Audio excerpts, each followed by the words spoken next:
Live 6 ആരംഭിക്കുകയാണ്. ആദ്യം തലക്കെട്ടുകൾ. ആറാം നാളിലും പശ്ചിമേഷ്യ അശാന്തം. ആക്രമണം ശക്തമാക്കി ഇസ്രായേൽ. ഇറാനിൽ മരണസംഖ്യ 1300 കടന്നു. യുദ്ധക്കപ്പൽ മുക്കിയതിൽ അമേരിക്ക ഖേദിക്കേണ്ടി വരുമെന്ന് ഇറാൻ.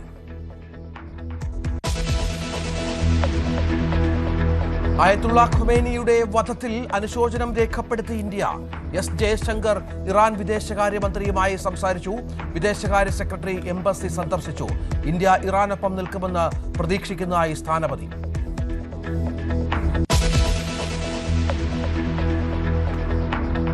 ആലപ്പുഴയും പാലക്കാടും CPM-ൽ വിവാദം. PK ശശിയെ പാർട്ടിയിൽ നിന്ന് പുറത്താക്കി. EN സുരേഷ് ബാബുവിനെതിരെ കടുത്ത ആരോപണം. നിങ്ങൾ മനസ്സിലാക്കണം, ഇത് ഉശിരി പണയം വെക്കാത്ത ആത്മാഭിമാനവും അന്തസ്സും ഉയർത്തിപ്പിടിക്കുന്ന അനേകായിരങ്ങളുടെ ജീവരക്തം കൊണ്ട് നിറം പകർന്ന ഈ ചെങ്കൊടി കെട്ടിപ്പിടിച്ചുകൊണ്ട് ഇൻകുലാബിന്റെ ശബ്ദം ഇടിമുടക്കമായി ഏറ്റുവാങ്ങുന്ന വിപ്ലവകാരികളാണ് ഇത് കമ്മ്യൂണിസ്റ്റുകാരുടെ. മുഖവിലക്കെടുക്കേണ്ട കാര്യമില്ലെന്ന് സുരേഷ് ബാബു. അപ്പോ നിലവിലിപ്പോ PK ശശിയെ പാർട്ടിയുടെ പ്രാഥമിക അംഗത്വത്തിൽ നിന്ന് പുറത്താക്കാൻ തീരുമാനിച്ചു. അതാണ് ഒന്ന്. രണ്ടാമത് PK ശശി പറയുന്നതിനൊക്കെ ഇനി മുഖവിലയ്ക്ക് എടുക്കേണ്ട കാര്യമുണ്ടോ? G സുധാകരനെ അനുനയിപ്പിക്കാൻ നേതൃത്വത്തിന്റെ തീവ്ര ശ്രമം. സഹാക്കൾ ബന്ധപ്പെടുന്നുണ്ട്, ഞങ്ങളൊക്കെ ബന്ധപ്പെടുന്നുണ്ട്. മുതിർന്ന നേതാക്കന്മാരെല്ലാം പാർട്ടിയും പ്രസ്ഥാനവുമായി ബന്ധപ്പെട്ട് പാർട്ടിക്കും പ്രസ്ഥാനത്തിനും സഹായകമായ നിലപാട് സ്വീകരിച്ച് പോവുകയാണ്. പാലക്കാട്ട് P സൈനിന് സീറ്റില്ല.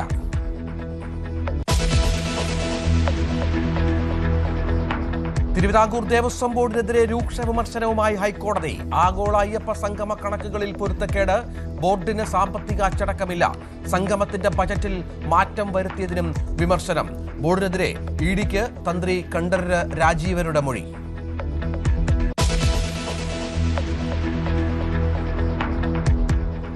അങ്കമാലി ജാസ്ലിയുടെ മരണത്തിൽ സിറിയക് P ജോർജിന്റെ അറസ്റ്റ് വൈകുന്നതിൽ പ്രതിഷേധം ശക്തം. പോലീസിനെതിരെ കുടുംബം രംഗത്ത്. CCTV ക്യാമറകളൊക്കെ എല്ലായിടത്തും ഉണ്ട്. എന്നിട്ട് പോലും ആളെ പിടിക്കാൻ പറ്റിയില്ല എന്ന് പറഞ്ഞാൽ അതെന്താണെന്ന് എനിക്ക് മനസ്സിലാവുന്നില്ല. വലിയ സ്ഥലത്തെ വലിയ ഫാമിലി, വലിയ ക്യാഷുള്ള ആൾ എന്നൊക്കെ പറയുന്നുണ്ടായിരുന്നു. നമ്മൾ സാധാരണക്കാരൻ്റെ കുഞ്ഞുങ്ങളുടെ സ്വപ്നങ്ങൾക്ക് ഇവിടെ ഒരു വിലയില്ല. പ്രതിക്കായി ലുക്കൌട്ട് നോട്ടീസ് സർക്കുലർ പുറത്തിറക്കി. കൊല്ലത്ത് ക്ഷേത്ര ഉത്സവത്തിനിടെ മർദ്ദനമേറ്റ വിദ്യാർത്ഥി മരിച്ചു.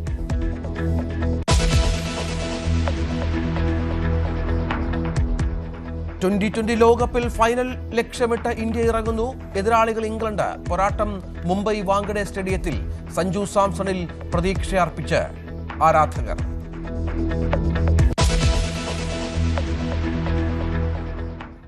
അശാന്തം പശ്ചിമേഷ്യ.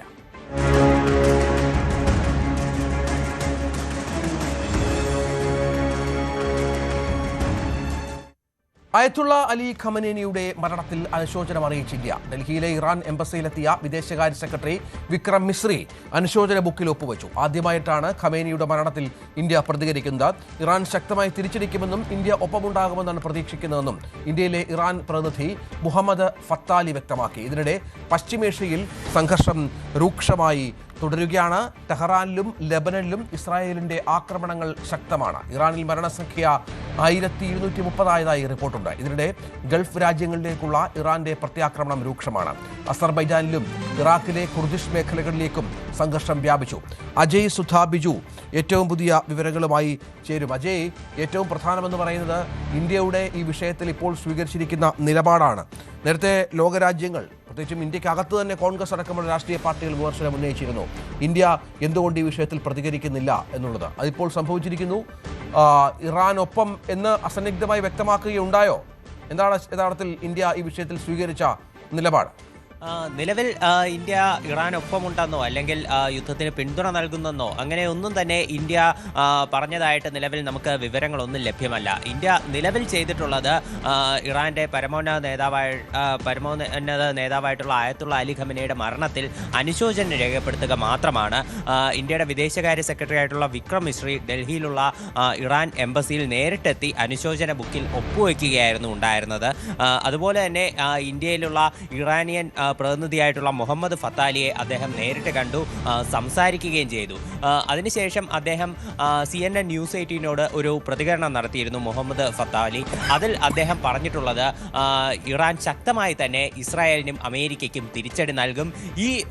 ഈ സംഘർഷത്തിൽ ഇന്ത്യയുടെ ഇന്ത്യ പിന്തുണയ്ക്കും എന്നാണ് പ്രതീക്ഷ എന്നാണ് ഇറാന്റെ ഭാഗത്ത് നിന്ന് മുഹമ്മദ് ഫത്താലി വ്യക്തമാക്കിയിട്ടുള്ളത്. എന്നാൽ ഇന്ത്യ നിലവിൽ ഇത്തരം പിന്തുണ അറിയിച്ചിട്ടുണ്ടെന്നോ മറ്റു കാര്യങ്ങളൊന്നും വ്യക്തമാക്കിയിട്ടില്ല. അതുപോലെ തന്നെ ഇറാന്റെ വിദേശകാര്യ മന്ത്രിയായിട്ടുള്ള അബ്ബാസ് അറക്ചിയെ എസ് ജയശങ്കർ നേരിട്ട് ഫോണിൽ വിളിച്ച് സംസാരിക്കുകയും ചെയ്തിട്ടുണ്ട്. ഈ ടെലിഫോണിൽ എന്തൊക്കെയാണ് സംസാരിച്ചതെന്നുള്ള വിവരങ്ങളും നിലവിൽ പുറത്തു വന്നിട്ടില്ല. എന്തായാലും വിദേശകാര്യമന്ത്രി എസ് ജയശങ്കർ അബ്ബാസ് അറക്ചിയെ വിളിച്ച് സംസാരിച്ചിട്ടുണ്ട്. ഇതിലും ഇന്ത്യയുടെ ഈ സംഘർഷവുമായി ബന്ധപ്പെട്ടിട്ടുള്ള നിലപാടുകളും അതുപോലെ തന്നെ മറ്റു കാര്യങ്ങളും ഉൾപ്പെടെ വ്യക്തമാക്കിയിട്ടുണ്ടാകും എന്ന് തന്നെയാണ് പ്രതീക്ഷിക്കുന്നത്. എന്തായാലും ഔദ്യോഗിക പ്രസ്താവനകളൊന്നും പുറത്തു വന്നിട്ടില്ല. അത് വരുമെന്ന് പ്രതീക്ഷിക്കാം. അങ്ങനെയാണെങ്കിൽ ഇന്ത്യ ഈ സംഘർഷത്തിൽ എന്ത് ഔദ്യോഗിക നിലപാട് എടുത്തു എന്നതിൻ്റെ പുതിയ അപ്ഡേറ്റ് നമുക്ക് ലഭിക്കുകയും ചെയ്യും. ഇന്ത്യ ഇതുവരെ എടുത്തിട്ടുള്ള ഒരു നിലപാടെന്ന് പറയുന്നത് ഒരു നിഷ്പക്ഷമായിട്ടുള്ള നിലപാടാണ്. ഈ നിഷ്പക്ഷതയെ വിമർശിച്ചുകൊണ്ട് ഇന്ത്യക്കകത്ത് നിന്ന് തന്നെ നിരവധി പേർ രംഗത്ത് വന്നിരുന്നു. ഇന്ത്യയിലുള്ള മുഖ്യ പ്രതിപക്ഷ പാർട്ടിയായിട്ടുള്ള കോൺഗ്രസ് തന്നെയായിരുന്നു ഇത്തരം ആരോപണങ്ങൾ ഉന്നയിച്ചിട്ടുള്ളത്. സോണിയാഗാന്ധി ഒരു ഇംഗ്ലീഷ് ദിനപത്രത്തിൽ എഴുതിയിട്ടുള്ള ലേഖനത്തിൽ കടുത്ത വിമർശനങ്ങൾ തന്നെ ഉന്നയിച്ചിട്ടുണ്ട്. ഇത്തരം നിഷ്പക്ഷത, അതായത് US-ഉം ഇസ്രായേലും ഇത്തരത്തിൽ ആയത്തുള്ള അലി ഖമനയെ കൊലപ്പെടുത്തിയതിൽ ഇന്ത്യ മൗനം തുടരുന്നത് അത് ഇന്ത്യയുടെ വിദേശകാര്യ നയത്തിൽ സംശയങ്ങൾ ഉണ്ടാക്കും എന്നെല്ലാം സോണിയാഗാന്ധി വ്യക്തമാക്കിയിരുന്നു. എന്തായാലും ഇന്ത്യ നിലവിൽ അബ്ബാസ് അറക്ചിയുടെ മരണത്തിൽ ഒരു നിലപാട്, ഒരു സ്റ്റാൻഡ് എടുത്തിരിക്കുന്നു. ഇന്ത്യ അനുശോചനം രേഖപ്പെടുത്തിയിരിക്കുന്നു. പശ്ചിമേഷ്യയിലെ കാര്യങ്ങൾ നമ്മൾ നോക്കുകയാണെങ്കിൽ സംഘർഷം ഇപ്പോഴും അതിരൂക്ഷമായി തന്നെ മേഖലയിൽ തുടർന്നുകൊണ്ടിരിക്കുകയാണ്. ഇപ്പോൾ പുതിയ 2 സ്ഥലങ്ങളിലേക്ക് കൂടി സംഘർഷം വ്യാപിച്ചിട്ടുണ്ട് എന്നാണ് നമുക്ക് മനസ്സിലാക്കാൻ സാധിക്കുന്നത്. ഒന്ന് ഇറാഖിലുള്ള കുർദിഷ് മേഖലകളിലും അതുപോലെ തന്നെ അസർബൈജാൻ മേഖലയിലും. ഈ കുർദിഷ് മേഖലയിലെ ഒരു സൈനിക കേന്ദ്രം ലക്ഷ്യമാക്കി ഇറാൻ ആക്രമണം നടത്തിയിരുന്നു. എന്തുകൊണ്ടാണ് ഇങ്ങനെ ഒരു കാര്യം ഇറാഖിലെ കുർദിഷ് മേഖല കേന്ദ്രീകരിച്ച് ഇത്തരമൊരു നീക്കം ഇറാൻ നടത്തിയതെന്ന് നമ്മൾ പരിശോധിക്കുകയാണെങ്കിൽ അമേരിക്ക ഈ കുർദിഷ് മേഖലയിലുള്ള ചില സായുധ പോരാളികളുമായി ചർച്ച നടത്തി ഇറാനെതിരെ സൈനിക നീക്കം നടത്താനായി ആവശ്യപ്പെട്ടതായിട്ടാണ് ഇറാന്റെ വിദേശകാര്യ മന്ത്രാലയം വ്യക്തമാക്കുന്നത്. അപ്പോൾ ഇതിനൊരു മുൻകരുതൽ എന്നുള്ള നിലയ്ക്കാണ് ഇറാഖിലുള്ള കുർദിഷ് മേഖലയെ ആക്രമിച്ചത്. അതുപോലെ തന്നെ അസർബൈജാനിൽ 2 സ്ഥലങ്ങളിൽ ഒരു ഇറാനിയൻ ഡ്രോൺ വന്ന് വീഴുന്ന സംഭവം ഉണ്ടായിട്ടുണ്ട്. ഇതിൽ ചില നേരിയ നാശനഷ്ടങ്ങളും അതുപോലെ തന്നെ ഏതാനും പേർക്ക് പരിക്കും റിപ്പോർട്ട് ചെയ്തിട്ടുണ്ട്. അവിടെയുള്ള നാക്ചിവൻ അന്താരാഷ്ട്ര വിമാനത്താവളത്തിൻ്റെ ടെർമിനൽ കെട്ടിടത്തിലും അതുപോലെ തന്നെ ഷക്കർബാദിലെ ഒരു സ്കൂൾ കെട്ടിടത്തിന് സമീപവുമാണ് ഇത്തരത്തിൽ 2 ഡ്രോണുകൾ വന്ന് പതിക്കുന്ന സ്ഥിതിയുണ്ടായത്. എന്നാൽ ഇറാന്റെ സൈനിക മന്ത്രാലയമാണെങ്കിലും അവിടുത്തെ വിദേശകാര്യ മന്ത്രാലയമാണെങ്കിലും ഇത്തരം കാര്യങ്ങൾ ഇത് നിഷേധിക്കുകയാണ് ഉണ്ടായത്. അസർബൈജാനിലേക്ക് ഇറാൻ ആക്രമണം നടത്തിയിട്ടില്ല. ഇറാന്റെ ഏക ലക്ഷ്യമെന്ന് പറയുന്നത് ശത്രുക്കളുടെ സൈനിക കേന്ദ്രങ്ങളും അവരുടെ സൈനികരെയുമാണ്. അല്ലാതെ അസർബൈജാനിലേക്ക് ഈ ഇറാൻ ആക്രമണം നടത്തിയിട്ടില്ല എന്നാണ് ഇറാന്റെ വിദേശകാര്യ മന്ത്രാലയം വ്യക്തമാക്കുന്നത്. അതേസമയം അസർബൈജാൻ പറയുന്നത് ഇതിന് തക്കതായിട്ടുള്ള മറുപടി തന്നെ നൽകും എന്ന് അസർബൈജാൻ കൂടി വ്യക്തമാക്കുന്ന സാഹചര്യം ഉണ്ടായിട്ടുണ്ട്. അപ്പോൾ യുദ്ധം ഇന്ന് നിലവിൽ 2 പുതിയ പ്രദേശങ്ങളിലേക്ക് കൂടി വ്യാപിക്കുന്ന കാഴ്ച നമ്മൾ കാണാൻ സാധിച്ചു. അതേസമയം ലെബനനിലെ സ്ഥിതി നോക്കുകയാണെങ്കിൽ ലെബനനിൽ ഇസ്രായേൽ ഇപ്പോഴും ആക്രമണം രൂക്ഷമായി തന്നെ നടത്തിക്കൊണ്ടിരിക്കുകയാണ്. തെക്കൻ ലെബനനിലുള്ള പല നഗരങ്ങളും പല ഗ്രാമങ്ങളും ഇപ്പോൾ ആക്രമിക്കപ്പെട്ടു എന്നുള്ള വിവരം ലഭിക്കുന്നുണ്ട്. ഇന്ന് മാത്രം 8 പേരാണ് മേഖലയിൽ കൊല്ലപ്പെട്ടത്. ആകെ മരണസംഖ്യ 77 കടന്നതായിട്ടാണ് ലെബനന്റെ ആരോഗ്യ മന്ത്രാലയം വ്യക്തമാക്കുന്നത്. ഇറാനിൽ മരണസംഖ്യ ഇതിനോടകം 1230 ആയതായിട്ടാണ് അവരുടെ ഒഫീഷ്യൽ സ്റ്റേറ്റ്മെന്റ് പുറത്തു വന്നിട്ടുള്ളത്. ഇപ്പോൾ ഏറ്റവും പുതുതായിട്ട് വന്നിട്ടുള്ള ഒരു വിവരം എന്ന് പറയുന്നത് ഇറാന്റെ തെക്ക് ഭാഗത്തുള്ള ടെഹ്റാന്റെ തെക്ക് ഭാഗത്തുള്ള 2 സ്കൂളുകൾക്ക് നേരെ ആക്രമണം നടന്നു എന്നാണ്. ഒരു സ്കൂൾ സ്ഥിതി ചെയ്യുന്നത് പരൻ നഗരത്തിലുമാണ്. ഇത്തരത്തിൽ 2 സ്കൂളുകൾക്ക് നേരെയും നിലവിൽ ആക്രമണം ഉണ്ടായതായിട്ട് ഇറാൻ പറയുന്നുണ്ട്. ഇറാനിലുള്ള ഫാഴ്സ് ന്യൂസ് ഏജൻസിയാണ് ഇത്തരം ഒരു വാർത്ത പുറത്തുവിട്ടിട്ടുള്ളത്. ഈ സ്കൂളിന്റെ തകർന്നു കിടക്കുന്ന ചില ചിത്രങ്ങളും അവർ പുറത്തുവിട്ടിട്ടുണ്ട്. ആദ്യം ഒരു സ്കൂൾ മിനാബ് നഗരത്തിലെ ഒരു സ്കൂളിൽ നടന്നിട്ടുള്ള ആക്രമണത്തിൽ 180 വിദ്യാർത്ഥികൾ കൊല്ലപ്പെടുന്ന സാഹചര്യം ഉണ്ടായിരുന്നു. ഇപ്പോൾ 2 സ്കൂളുകൾക്ക് നേരെ കൂടി ആക്രമണം നടത്തിയതായിട്ടാണ് ഇറാൻ്റെ ഭാഗത്തു നിന്നുള്ള ഒരു പ്രതികരണം വരുന്നത്. അതുപോലെ തന്നെ ഒരു അമേരിക്കൻ എണ്ണ ടാങ്കറിന് നേരെ ആക്രമണം നടത്തിയതായിട്ട് ഇറാൻ പറയുന്നുണ്ട്. എന്നാൽ ഇത് മറ്റ് വിദേശ രാജ്യങ്ങളൊന്നും തന്നെ സ്ഥിരീകരിച്ചിട്ടില്ല. ഇറാൻ ശക്തമായി തന്നെ പ്രതിരോധം തുടരുകയാണ്. അതേസമയം അമേരിക്കയും ഇസ്രായേലും ആക്രമണം നടത്തിക്കൊണ്ടേയിരിക്കുകയാണ്. തീർച്ചയായും അതാണ് സാഹചര്യം. ഏതായാലും പശ്ചിമേഷ്യയിൽ അശാന്തി തുടരുകയാണ്. യുദ്ധം കൂടുതൽ മേഖലകളിലേക്ക് വ്യാപിക്കുന്ന ലക്ഷണമുണ്ട്. ഇതടക്കമുള്ള നിരവധി വിഷയങ്ങൾ സംഭവിക്കുന്നു. ഏറ്റവും ഒടുവിൽ UK വിദേശകാര്യമന്ത്രി അടക്കം പറയുന്നത് യുദ്ധം ആഴ്ചകളോളം നീണ്ടേക്കാം എന്ന മുന്നറിയിപ്പ് നൽകുന്ന പശ്ചാത്തലവും പ്രധാനമാണ്. അജയ് സുധാ ബിജു ആണ് വിവരങ്ങൾ പങ്കുവച്ചത്. മുൻ MLA PK ശശിയെ CPM നിന്ന് പുറത്താക്കി പാർട്ടിയുടെ എല്ലാ സ്ഥാനത്തു നിന്നും നീക്കിയതായി ജില്ലാ സെക്രട്ടറി EN സുരേഷ് ബാബു മാധ്യമങ്ങളെ അറിയിച്ചു. CPM പാലക്കാട് ജില്ലാ നേതൃത്വത്തോട് അതൃപ്തിയുള്ളവരുടെ നേതൃത്വത്തിൽ രൂപം കൊണ്ട മാർക്സിസ്റ്റ് കൂട്ടായ്മയുടെ ജില്ലാ കൺവെൻഷൻ ഉദ്ഘാടനം ചെയ്തതിന് പിന്നാലെയാണ് ശശിയെ പാർട്ടിയിൽ നിന്ന് പുറത്താക്കിയതായി ജില്ലാ സെക്രട്ടറി അറിയിച്ചത്. ഇത് വിമതരുടെ കൂട്ടായ്മയല്ല, നിങ്ങൾ മനസ്സിലാക്കണം. ഇത് ഉശിരിൽ പണയം വെക്കാത്ത ആത്മാഭിമാനവും അന്തസ്സും വികസിപ്പിക്കുന്ന അനേകായിരങ്ങളുടെ ജീവരക്തം കൊണ്ട് നിറം പകർന്ന ഈ ചെങ്കൊടി കെട്ടിപ്പിടിച്ചുകൊണ്ട് ഇൻകുലാബിന്റെ ശബ്ദം ഇടിമുടക്കമായി ഏറ്റുവാങ്ങുന്ന വിപ്ലവകാരികളുടെ കൺവെൻഷനാണ്. ഇത് കമ്മ്യൂണിസ്റ്റുകാരുടെ കൺവെൻഷനാണ്.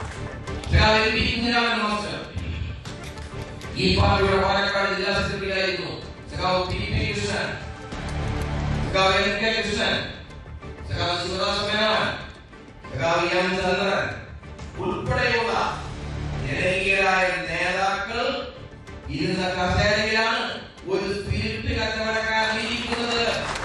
ഞാൻ അങ്ങനെയൊന്നും കേട്ടില്ല. ഞാൻ പാർട്ടിയുടെ സംസ്ഥാന കമ്മിറ്റി യോഗത്തിലായിരുന്നു. അപ്പോൾ നിലവിലിപ്പോൾ PK ശശിയെ പാർട്ടിയുടെ പ്രാഥമിക അംഗത്വത്തിൽ നിന്ന് പുറത്താക്കാൻ തീരുമാനിച്ചു. അതാണ് ഒന്ന്. രണ്ടാമത് PK ശശി പറയണതിനൊക്കെ ഇനി മുഖവിലയ്ക്ക് എടുക്കേണ്ട കാര്യമുണ്ടോ?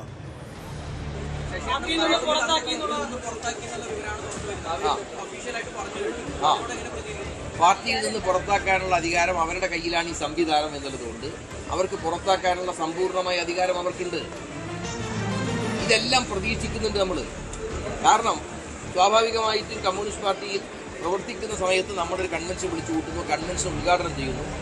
ആ കൺവെൻഷൻ വിളിക്കുന്ന സഖാക്കളുടെ അഭ്യർത്ഥന മാനിച്ചുകൊണ്ട് ഉദ്ഘാടനം ചെയ്യുന്നു എന്ന് പറയുമ്പോൾ അവർക്ക് ഒരു പാർട്ടിക്കകത്തുള്ള പ്രശ്നങ്ങൾ പരിഹരിക്കുന്നതിന് പകരം അവരെളുപ്പത്തിൽ അതിൽ നിന്ന് രക്ഷപ്പെടാൻ വേണ്ടിയുള്ള മാർഗം ചെയ്യുക. ഈ ആളെ പുറത്താക്കിയാൽ മതി. ഈ ഒരാളെ പുറത്താക്കിയത് കൊണ്ട് അവരൊന്നും നേരിടുന്ന പ്രശ്നങ്ങൾക്ക് ഒരിക്കലും പരിഹാരം ഉണ്ടാവില്ല. പാർട്ടി നടപടി പ്രതീക്ഷിച്ചു തന്നെയാണ് PK ശശി ഇന്നത്തെ കൺവെൻഷന് വന്നത് എന്നത് വ്യക്തമാണ്. ഇതുവരെ പാർട്ടിക്കെതിരെ പരസ്യമായി വലിയ തുറന്നുപറച്ചിൽ നടത്താതിരുന്ന PK ശശി പക്ഷേ വേദിയിൽ ജില്ലാ സെക്രട്ടറി EN സുരേഷ് ബാബുവിനെതിരെ നിശിത വിമർശനമാണ് ഉന്നയിച്ചത്. അദ്ദേഹം കള്ളുകച്ചവടക്കാരനാണ്, സ്പിരിറ്റ് കച്ചവടക്കാരനാണ് തുടങ്ങി അധിക്ഷേപങ്ങൾ ഒട്ടനവധി PK ശശി സുരേഷ് ബാബുവിന് മേൽ ചൊരിഞ്ഞു. ഒപ്പം സംസ്ഥാന നേതൃത്വത്തെയല്ല, അദ്ദേഹം ജില്ലാ നേതൃത്വത്തെയാണ് പൂർണ്ണമായും കുറ്റപ്പെടുത്തിയിരുന്നത്. അദ്ദേഹത്തിൻ്റെ അരമണിക്കൂറിലധികം നീണ്ടു നിൽക്കുന്ന പ്രസംഗത്തിൽ പൂർണ്ണമായിട്ടും ജില്ലാ നേതൃത്വം വഴിതെറ്റിപ്പോയതിൻ്റെ കാര്യങ്ങളായിരുന്നു അദ്ദേഹം പറഞ്ഞത്. മാത്രമല്ല തനിക്കെതിരെ ഉയർന്ന ആരോപണങ്ങൾ ചിലരുടെ സൃഷ്ടിയാണ് എന്നും അദ്ദേഹം വ്യക്തമാക്കി. അതിനുശേഷം വാർത്താ സമ്മേളനം നടത്തുന്നതിനിടെയാണ് PK ശശിയെ പുറത്താക്കിക്കൊണ്ടുള്ള വാർത്ത തിരുവനന്തപുരത്ത് നിന്നും വരുന്നതും അതിനോട് അദ്ദേഹം പ്രതികരിച്ചത് ഇത് പ്രതീക്ഷിച്ചിട്ടുള്ള നടപടി തന്നെയാണ് എന്നുള്ളതാണ്. അവരുടെ കൈവശമാണ് പാർട്ടി എന്നതുകൊണ്ട് തന്നെ ഇതൊക്കെ പ്രതീക്ഷിക്കുന്നു എന്നും അദ്ദേഹം പറഞ്ഞു. ഏറ്റവും പ്രധാനപ്പെട്ട ഒരു കാര്യം, കോടിയേരി ബാലകൃഷ്ണനെ ഉദ്ധരിച്ചുകൊണ്ട് സംസാരിക്കുമ്പോൾ വിതുമ്പിയ അദ്ദേഹം പാർട്ടിയിലെ ഒരു വിഭാഗത്തെ തനിക്കൊപ്പം നിർത്താൻ കഴിവുണ്ട് എന്ന് തന്നെയാണ് പ്രതീക്ഷിക്കുന്നത്. അതുപോലെ തന്നെ ഇപ്പോഴത്തെ ഈ കൂട്ടായ്മ അത് പല മണ്ഡലങ്ങളിലേക്കും വ്യാപിപ്പിക്കുവാനും ഒരുപക്ഷെ ഈ ഒരു തെരഞ്ഞെടുപ്പിൽ നേരത്തെ പറഞ്ഞു കേട്ടതുപോലെ തന്നെ UDFന്റെ സ്വതന്ത്ര സ്ഥാനാർത്ഥി അദ്ദേഹം വരാനുള്ള സാധ്യത തന്നെയാണ് തെളിയുന്നത്. പക്ഷേ അപ്പോഴും ഇടതുപക്ഷം അവരുടെ ആക്രമണത്തിൻ്റെ ഒരു വഴി തുറന്നിട്ടുണ്ട്. ഇനി PK ശശിയുടെ തീവ്രത സതീശൻ അളക്കട്ടെ എന്ന സുരേഷ് ബാബുവിൻ്റെ പ്രസ്താവന തന്നെ വരാനിരിക്കുന്ന ആരോപണങ്ങൾ ഏത് തരത്തിലുള്ളതാകുമെന്നതിൻ്റെ സൂചനയാണ്. ഒരുപക്ഷെ UDFനൊപ്പം PK ശശി വരുന്നതോടെ വലിയ ആക്ഷേപങ്ങൾ ഇടതുപക്ഷം തന്നെ അദ്ദേഹത്തിനെതിരെ ഉന്നയിക്കും. രാഹുൽ മാങ്കൂട്ടത്തിനെയും PK ശശിയും ഒരുമിച്ച് ചേർത്ത് കോൺഗ്രസിനെതിരെ ഈ ആരോപണങ്ങൾ വരുമ്പോൾ കോൺഗ്രസ് അതിനെ എങ്ങനെ പ്രതിരോധിക്കുമെന്നുള്ളതും കണ്ടു തന്നെ അറിയേണ്ടതാണ്. അതാണെങ്കിൽ പാലക്കാടൻ രാഷ്ട്രീയത്തിൽ തെരഞ്ഞെടുപ്പ് കാലത്ത് ഏറ്റവും വിവാദമായേക്കാവുന്ന ഒരു പ്രസ്താവനകൾ ഇനിയും പി കെ ശശിയുടെ ഭാഗത്തുനിന്ന്. മാത്രമല്ല ഇടതുപക്ഷം ഇത് പാലക്കാട് മാത്രമല്ല എല്ലാ മണ്ഡലങ്ങളിലും പി കെ ശശിയെ ഉന്നയിച്ചുകൊണ്ടായിരിക്കും അല്ലെങ്കിൽ ഉദ്ധരിച്ചുകൊണ്ടായിരിക്കും കോൺഗ്രസിനെതിരെ കടന്നാക്രമണം നടത്തുക എന്നും വ്യക്തമാണ്. എന്നാണെങ്കിലും തെരഞ്ഞെടുപ്പ് കാലത്തുള്ള ഈ ഒരു നീക്കം പി കെ ശശിയുടെ ഇടതുപക്ഷത്തു നിന്നും UDFന്റെ ഭാഗത്തേക്കുള്ളൊരു നീക്കം വലിയ വിവാദങ്ങൾക്ക് തന്നെയാണ് വഴി തുറന്നിരിക്കുന്നത്. പ്രജിത് കോങ്ങാടനൊപ്പം CB Anumod, news 18. P K Sasi മത്സരിക്കുന്നെങ്കിൽ പരിഗണിക്കേണ്ടി വരുമെന്നാണ് കെ സുധാകരൻ MP-യുടെ പ്രതികരണം. വി കുഞ്ഞികൃഷ്ണനെ രണ്ട് കൈയും നീട്ടി സ്വീകരിക്കും. ഇടതുപക്ഷത്തിന്റെ അസ്തിത്വം നഷ്ടമായി. തെരഞ്ഞെടുപ്പിൽ താൻ മത്സരിക്കുമോ എന്ന് പാർട്ടി തീരുമാനിക്കുമെന്നും കെ സുധാകരൻ പറഞ്ഞു. ഒരാള് രാഷ്ട്രീയത്തിൽ നിന്ന് മാറി നിൽക്കുമ്പോൾ സ്വാഭാവികമായും അദ്ദേഹത്തിന്റെ രാഷ്ട്രീയ സേവനം നാട്ടിന് കിട്ടേണ്ടത് അത്യാവശ്യമാണ്. അതുകൊണ്ട് ഞങ്ങളത് ഏറ്റെടുക്കും. രണ്ട് കൈനീട്ടി അദ്ദേഹത്തെ നമ്മൾ സ്വീകരിക്കും. അദ്ദേഹത്തിന്റെ തീരുമാനത്തെ ഞങ്ങൾ എന്നും വിലമതിക്കുന്ന ഒന്നാണ്. എന്തു പറഞ്ഞാലും ഇത്രയും നട്ടലോടുകൂടി ഒരു കാപട്യം പുറത്തു കൊണ്ടുവരാൻ ശ്രമിച്ച ഒരു സാധാരണക്കാരനായ ഒരു പാർട്ടിക്കാരൻ. ഇടതുപക്ഷത്തിന് ഇതുപോലെ ഒരു കിരാതമായ ഒരു നെഞ്ചത്ത് ചവിട്ടുന്നത് ഇതുപോലൊരു സംഭവം ആദ്യത്തേതാണ്. അദ്ദേഹം സത്യസന്ധമായാണ് കാര്യങ്ങളെല്ലാം പറഞ്ഞത്. ആരും പറയുമെന്ന് പ്രതീക്ഷിക്കാത്ത ഒരു കാര്യമാണ് അദ്ദേഹം അത് പബ്ലിക്കാക്കി പറഞ്ഞതെന്നും അത് ഉൾക്കൊണ്ടുകൊണ്ട് പറഞ്ഞത്. ജി സുധാകരനെ അനുനയിപ്പിക്കാൻ CPM സംസ്ഥാന സെക്രട്ടറി MV ഗോവിന്ദൻ അദ്ദേഹവുമായി ഫോണിൽ സംസാരിച്ചു. താൻ വ്യക്തിപരമായി ആക്ഷേപിച്ചതോ പരിഹസിച്ചതോ അല്ലെന്ന് സുധാകരനോട് MV ഗോവിന്ദൻ വ്യക്തമാക്കി. മാധ്യമങ്ങൾ ഇക്കാര്യങ്ങൾ തെറ്റായി പ്രചരിപ്പിക്കുകയാണെന്നും സംസ്ഥാന സെക്രട്ടറി പറഞ്ഞു. എന്നാൽ സംസ്ഥാന സെക്രട്ടറി പറഞ്ഞ കാര്യങ്ങൾ കേട്ടതല്ലാതെ ജി സുധാകരൻ മറുപടിയൊന്നും നൽകിയില്ല. സുധാകരനുമായി ജില്ലാ സെക്രട്ടറി R നാസറും ഫോണിൽ സംസാരിച്ചു. അംഗത്വം പുതുക്കണമെന്ന നാസറിന്റെ ആവശ്യം സുധാകരൻ തള്ളി. പറയാനുള്ളത് ഫേസ്ബുക്ക് കുറിപ്പിലൂടെ പറഞ്ഞു കഴിഞ്ഞുവെന്നും കൂടുതൽ പ്രതികരിക്കാനില്ലെന്നുമുള്ള നിലപാടിലാണ് ജി സുധാകരൻ. CPM-മായി ഇടഞ്ഞു നിൽക്കുന്ന ജി സുധാകരനെ അനുനയിപ്പിക്കാനുള്ള ശ്രമം സംസ്ഥാന നേതൃത്വത്തിന്റെ ഭാഗത്തു നിന്ന് ഉണ്ടാവുകയാണ്. ഇന്നലെ രാത്രി വൈകിയാണ് സംസ്ഥാന സെക്രട്ടറി MV ഗോവിന്ദൻ ജി സുധാകരനെ ഫോണിൽ ബന്ധപ്പെട്ടത്. താൻ അത്തരത്തിൽ മാധ്യമങ്ങൾ പറയുന്നത് പോലെ താൻ പരിഹസിക്കാൻ വേണ്ടിയല്ല അങ്ങനെ ഒരു മറുപടി പറഞ്ഞത്, വ്യക്തിപരമായി അധിക്ഷേപിക്കാനല്ല എന്നുള്ളതാണ് ജി സുധാകരനോട് MV ഗോവിന്ദൻ വ്യക്തമാക്കിയത്. എന്നാൽ കടുത്ത പ്രതിഷേധമാണ് ജി സുധാകരന് ഉള്ളത് എന്നുള്ളതാണ് അറിയാൻ കഴിഞ്ഞിട്ടുള്ളത്. ഇത്തരത്തിൽ അങ്ങനെ ചിരിച്ചതുൾപ്പെടെയുള്ള കാര്യങ്ങൾ മാധ്യമങ്ങൾ തെറ്റായി വ്യാഖ്യാനിച്ചതാണ് എന്നുള്ള രീതിയിലാണ് CPM സംസ്ഥാന സെക്രട്ടറി MV ഗോവിന്ദൻ സംസാരിച്ചത്. എന്നാൽ ഈ അദ്ദേഹം സംസാരിക്കുമ്പോഴും മറ്റ് മറുപടികളൊന്നും തന്നെ ജി സുധാകരന്റെ ഭാഗത്തു നിന്ന് ഉണ്ടായിട്ടില്ല. അദ്ദേഹം മൗനം പാലിക്കുകയാണ് ഉണ്ടായത്, കേൾക്കുകയാണ് ഉണ്ടായത് എന്നുള്ള വിവരമാണ് ലഭിക്കുന്നത്.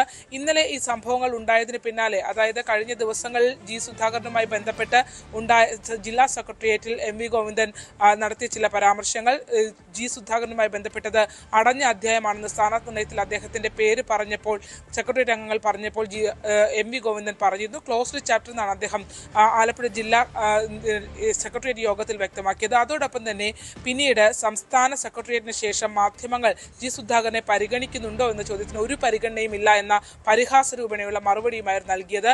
ഈ പശ്ചാത്തലത്തിൽ കൂടിയാണ് കഴിഞ്ഞ 5 വർഷക്കാലമായി പല രീതിയിലുള്ള ജില്ലയിലെ പാർട്ടി സംവിധാനത്തിൽ നിന്നും പല രീതിയിലുള്ള അതൃപ്തിയും ജി സുധാകരന് ഉണ്ടായിരുന്നു. അത് അദ്ദേഹം പല സമയത്ത് ചൂണ്ടിക്കാണിക്കുകയും ചെയ്തിട്ടുള്ളതാണ്. എന്നാൽ സംസ്ഥാന നേതൃത്വം പോലും, ദീർഘകാലം അദ്ദേഹം ഉണ്ടായിരുന്ന സംസ്ഥാന നേതൃത്വം പോലും അതിനെ തടയിടുന്ന രീതിയിലുള്ള ഒരു ഇടപെടൽ നടത്തിയിട്ടില്ല എന്നുള്ള അതൃപ്തി ഉണ്ടായിരുന്നു. അതിന്റെ ഒരു പാരമ്യത്തിൽ വേണം MV ഗോവിന്ദന്റെ കഴിഞ്ഞ ദിവസത്തെ പ്രതികരണം അദ്ദേഹത്തെ വലിയ രീതിയിൽ തന്നെ ബാധിക്കുകയും അത് അപ്പോൾ കഴിഞ്ഞ ദിവസം നമ്മൾ ന്യൂസ് 18 റിപ്പോർട്ട് ചെയ്ത പോലെ മെമ്പർഷിപ്പ് അടക്കം പുതുക്കാതെ 63 വർഷക്കാലത്തെ തന്റെ പാർട്ടി ജീവിതം ഇനി തുടരുന്നില്ല എന്നുള്ള ഒരു വ്യാഖ്യാനത്തോടു കൂടി തന്നെ ജി സുധാകരൻ ആ മെമ്പർഷിപ്പ് പുതുക്കാൻ തയ്യാറാവാതിരുന്നത്. പക്ഷേ ഇങ്ങനെ ഒരു നിലപാട് ജി സുധാകരൻ സ്വീകരിക്കുമ്പോഴും അദ്ദേഹം CPM വിട്ട് മറ്റൊരു രാഷ്ട്രീയ പാർട്ടിയിലേക്ക് ചേരുന്ന ഒരു സാഹചര്യം ഇല്ല എന്ന് തന്നെ നമുക്ക് പറയാം.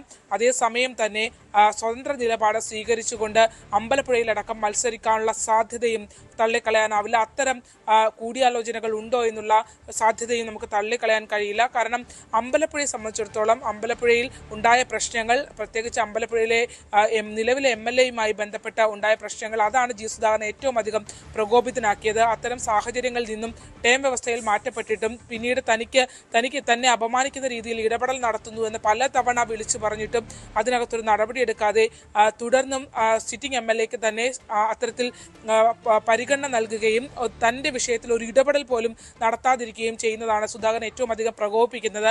അതുകൊണ്ട് തന്നെ പാർട്ടി നേതൃത്വത്തിലുള്ള മുതിർന്ന നേതാക്കൾ അടക്കം ബന്ധപ്പെട്ടിട്ടും നിലപാടിൽ മാറ്റമില്ലാതെ ഉറച്ച നിലപാടുമായി തുടരുകയാണ് ജി സുധാകരൻ. മാധ്യമങ്ങളോട് പോലും അദ്ദേഹം പ്രതികരിക്കാൻ തയ്യാറല്ല. ഇന്നലെ മാധ്യമങ്ങൾ ഒഴിഞ്ഞു പോകുന്നതിന് വേണ്ടി മാത്രമാണ് നാളെ കാണുമെന്ന് അദ്ദേഹത്തിന്റെ കുടുംബാംഗങ്ങൾ അറിയിച്ചത്. അതിനപ്പുറത്തേക്ക് മാധ്യമങ്ങളെ കാണാനോ ഒരു പത്രസമ്മേളനം നടത്താനോ ജി സുധാകരൻ ഇപ്പോൾ തയ്യാറല്ല എന്ന് തന്നെയാണ് വ്യക്തമാക്കുന്നത്. അതോടൊപ്പം തന്നെ തനിക്ക് പറയാനുള്ള കാര്യങ്ങൾ പൂർണ്ണമായി ഫേസ്ബുക്കിലൂടെ നവമാധ്യമത്തിലൂടെ താൻ അറിയിച്ചു കഴിഞ്ഞുവെന്നും അദ്ദേഹം പറയുന്നു. കടുത്ത നിലപാടിൽ ഒരു വ്യത്യാസവുമില്ലാതെ ജി സുധാകരൻ തുടരുകയാണ്. ആലപ്പുഴയിൽ നിന്നും ശരണ്യ സ്നേഹജൻ, ന്യൂസ് 18. ജി സുധാകരൻ പാർട്ടിയുടെ കരുത്തെന്നാണ് CPM ജനറൽ സെക്രട്ടറി MA ബേബിയുടെ പ്രതികരണം. നിർണായകമായ തെരഞ്ഞെടുപ്പിൽ സുധാകരന്റെ കഴിവും അനുഭവ സമ്പത്തും പ്രയോജനപ്പെടുത്തും. താനടക്കമുള്ള നേതാക്കൾ അദ്ദേഹവുമായി സംസാരിക്കുന്നുണ്ട്. സുധാകരനിൽ നിന്ന് പാർട്ടിക്ക് ദോഷമുണ്ടാകുന്നതൊന്നും സംഭവിക്കില്ല. അദ്ദേഹം ചില പരിഭവങ്ങൾ പറഞ്ഞുവെന്ന് മാത്രമെന്നും MA ബേബി പറഞ്ഞു. ജി സുധാകരനുമായി പ്രശ്നങ്ങളൊന്നുമില്ലെന്ന് R നാസർ. തനിക്കെതിരെ വിമർശനമില്ലെന്നും CPM ആലപ്പുഴ ജില്ലാ സെക്രട്ടറി വ്യക്തമാക്കി. ജി സുധാകരൻ പാർട്ടിക്ക് അതീതമായി ജനപിന്തുണയുള്ള നേതാവെന്ന് AICC general secretary KC Venugopal. അദ്ദേഹവുമായി ചർച്ച നടത്തിയിട്ടില്ല. തീരുമാനമെടുക്കേണ്ടത് ജി സുധാകരനാണ്. തീരുമാനമെടുത്താൽ കോൺഗ്രസ് ആലോചിക്കുമെന്നും KC പറഞ്ഞു.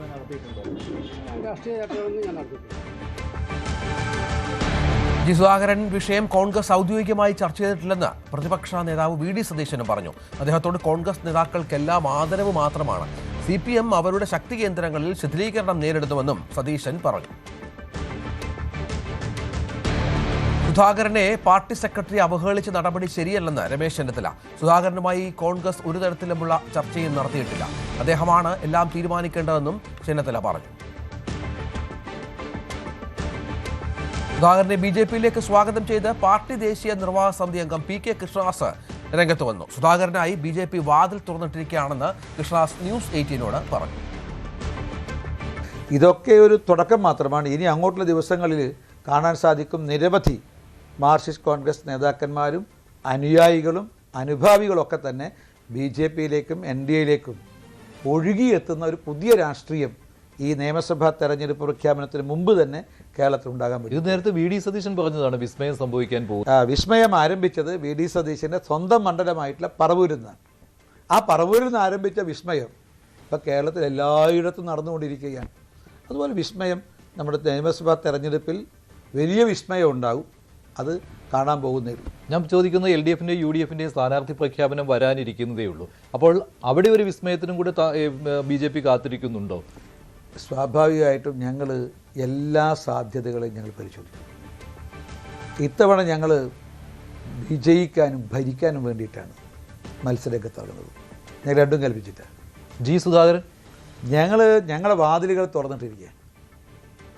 ഞങ്ങളെ പ്രത്യയശാസ്ത്രത്തെയും നരേന്ദ്രമോദിജിയുടെ നേതൃത്വത്തെയും അംഗീകരിക്കുന്ന ആരെയും ഞങ്ങൾ രണ്ട് കൈയും നീട്ടി സ്വീകരിക്കും. അല്ല, ജി സുധാകരൻ അങ്ങനെ മോദിയുടെയും അതുപോലെ തന്നെ BJPയുടെയും പ്രത്യയശാസ്ത്രത്തെ താല്പര്യത്തോടെ കാണുന്ന ഒരാളായിരിക്കാൻ ഇടയില്ല.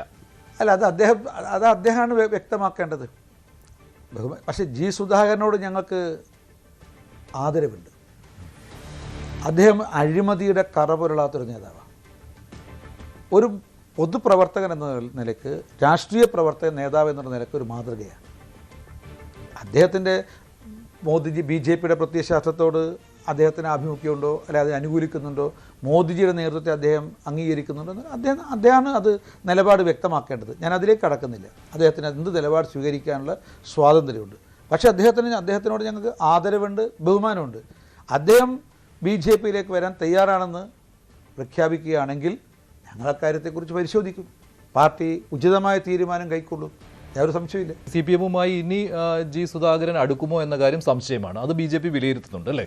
സ്വാഭാവികമായിട്ടും ഞങ്ങൾ ഓരോ മാർക്സിസ്റ്റ് പാർട്ടിക്ക് അകത്തുള്ള ഓരോ ചലനത്തെ ഞങ്ങൾ വിലയിരുത്തുന്നുണ്ട്. PK കൃഷ്ണദാസുമായുള്ള അഭിമുഖത്തിന്റെ പൂർണ്ണരൂപം ഇന്ന് രാത്രി 9:30 ന്യൂസ് 18 കാണാം.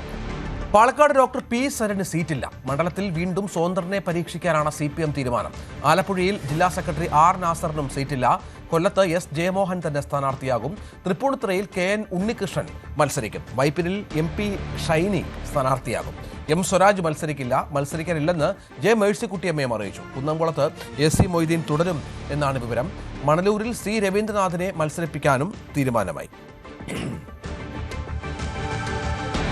തെരഞ്ഞെടുപ്പ് എപ്പോൾ പ്രഖ്യാപിച്ചാലും UDF സ്ഥാനാർത്ഥികളെ പ്രഖ്യാപിക്കുമെന്ന് പ്രതിപക്ഷ നേതാവ്. ഘടകകക്ഷികളുമായുള്ള ചർച്ച അന്തിമഘട്ടത്തിലാണ്. ഒരു ഘടകകക്ഷികളുടെയും ആഭ്യന്തര കാര്യങ്ങളിൽ കോൺഗ്രസ് ഇടപെടില്ല. RSPയിലെ തർക്കങ്ങളിൽ നിലപാടെടുക്കേണ്ട നേതൃത്വമെന്നും സതീശൻ പറഞ്ഞു. നിയമസഭാ തെരഞ്ഞെടുപ്പിൽ മത്സരിക്കുമോ എന്നതിൽ മനസ്സ് തുറക്കാതെ PJ ജോസഫ്. സ്ഥാനാർത്ഥിത്വം സംബന്ധിച്ച് പാർട്ടി ആലോചിച്ച് തീരുമാനമെടുക്കും. സ്ഥാനാർത്ഥി നിർണയ ചർച്ചകൾ തുടങ്ങുന്നതേയുള്ളൂ. എല്ലാം സമയമാകുമ്പോൾ തീരുമാനം അറിയിക്കാമെന്നും ജോസഫ് പറഞ്ഞു. UDF ഘടകകക്ഷി ചർച്ചകൾ പൂർത്തിയായിട്ടില്ലെന്ന് UDF കൺവീനർ അടൂർ പ്രകാശ്. തർക്കങ്ങളില്ലാതെ മുന്നോട്ട് പോകുന്നുണ്ട്. തെരഞ്ഞെടുപ്പ് പ്രഖ്യാപനം അടുക്കുമ്പോഴേക്കും ചർച്ചകൾ പൂർത്തിയാക്കും.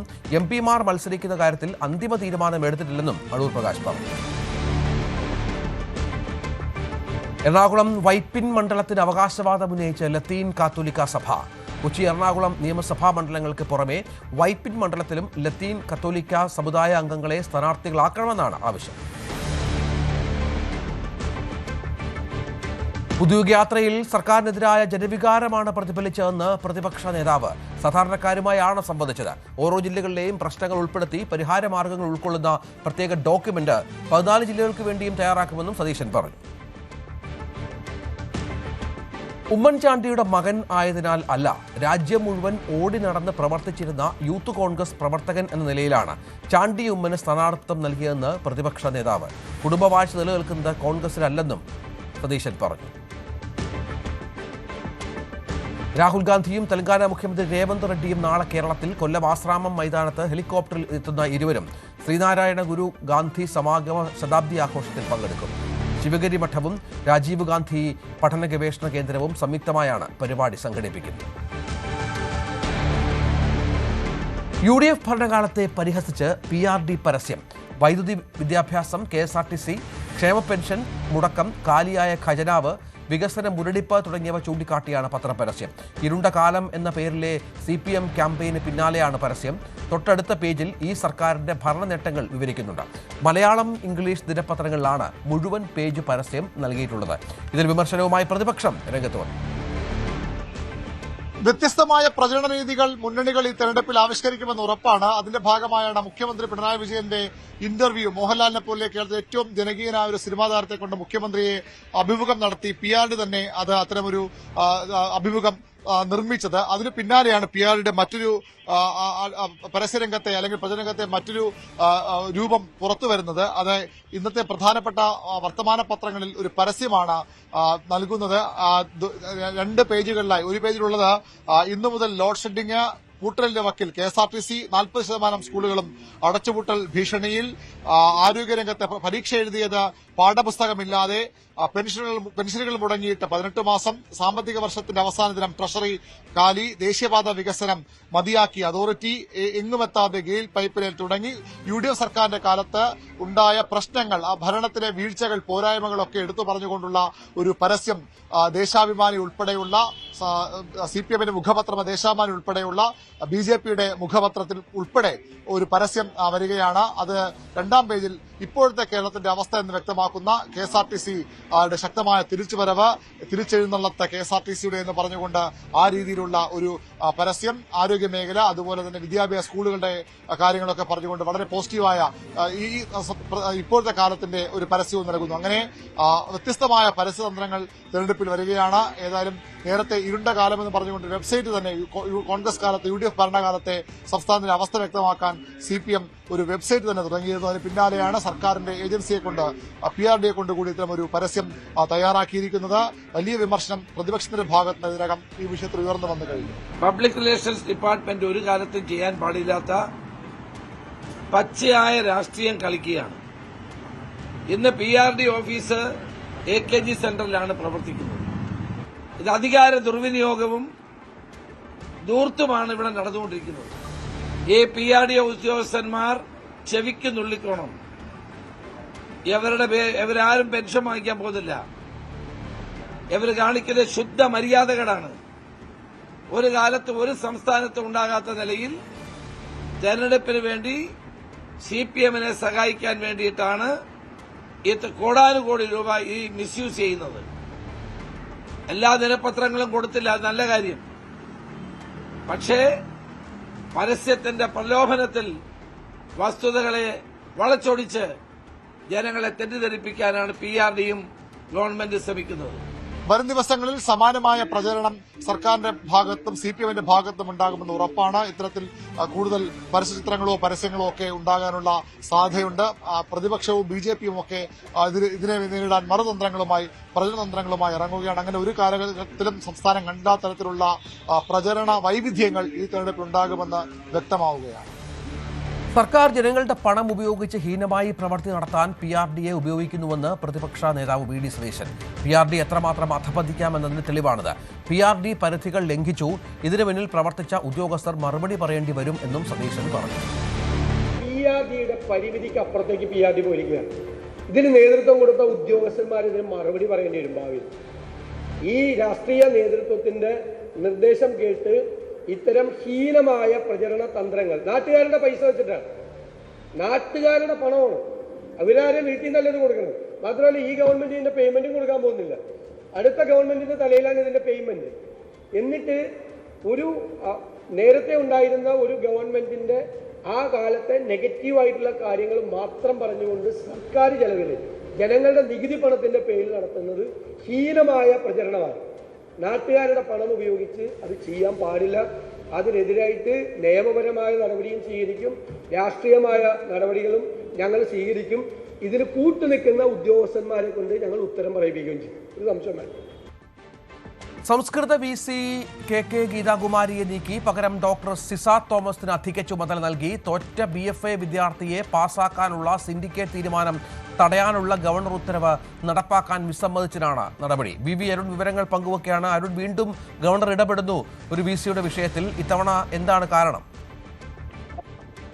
രഞ്ജിത്ത്, BFA പരീക്ഷയ്ക്ക് തോറ്റ വിദ്യാർത്ഥിയെ പാസാക്കാൻ സിൻഡിക്കേറ്റ് തീരുമാനമെടുത്തു. ഇത് തടയണമെന്ന് ഗവർണർ ആവശ്യപ്പെട്ടിട്ടും നടപ്പാക്കാൻ കൂട്ടാക്കാത്തതാണ് ഈ നടപടിയിലേക്ക് നയിച്ചത്. സംസ്കൃത സർവകലാശാല VC KK ഗീതകുമാരിയാണ് ഗവർണർ സ്ഥാനത്ത് നീക്കം ചെയ്തത്. സാങ്കേതിക സർവകലാശാല വൈസ് ചാൻസലർ ഡോക്ടർ സിസ തോമസിന് സംസ്കൃത സർവകലാശാലയുടെ അധിക ചുമതല നൽകിയിട്ടുമുണ്ട്. തോറ്റ വിദ്യാർത്ഥിയെ ജയിപ്പിച്ചതുമായി ബന്ധപ്പെട്ട ഫയൽ ഹാജരാക്കാനും വിശദീകരണം നൽകാനും VCയോടും പരീക്ഷാ കൺട്രോളോടും ലോക്ഭവൻ ആവശ്യപ്പെട്ടിരുന്നു. എന്നാൽ ഗവർണറുടെ നിർദ്ദേശം VC നിരസിക്കുകയായിരുന്നു.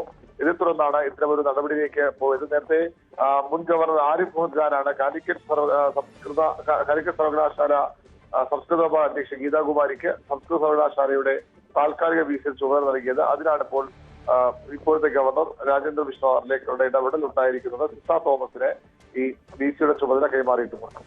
ശരിയായിരുന്നു.